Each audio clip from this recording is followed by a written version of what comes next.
For 27 years, a ghost lived in the woods of Maine.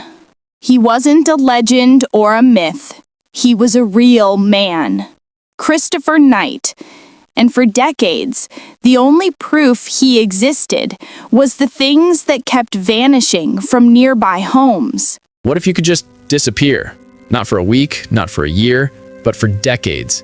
To vanish so completely that the world forgets you were ever there. This isn't a thought experiment.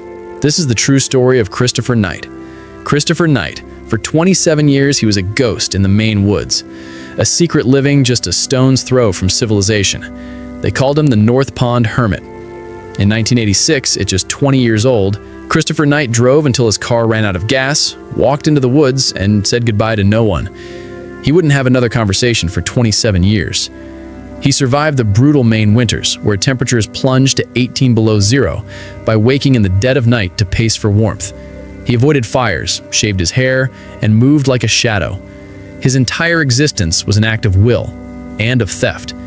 His hidden camp was built entirely from items stolen from nearby cabins.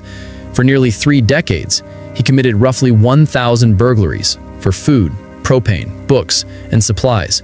He was a legend and a nightmare to the local community, a phantom who stole their peace of mind along with their goods. He was a master of evasion. He used stolen canoes, paddling in the pre-dawn gloom, sprinkling pine needles to hide his tracks. For 27 years, his only confirmed human interaction was a single word, "Hi," to a passing hiker. The end came on April 4th, 2013. Game Warden Terry Hughes, determined to catch the phantom, rigged a camp with a silent alarm. When Knight tripped it, his 27-year solitude was over. The man who emerged was articulate, remorseful, and starkly honest. He called stealing a sin, a burden he hated but needed to survive. The judge showed him leniency, sentencing him to just 7 months. So, why did he do it? Knight is a man of few words, but the ones he offered were profound. He said solitude sharpened his perception, but without an audience, he lost his identity.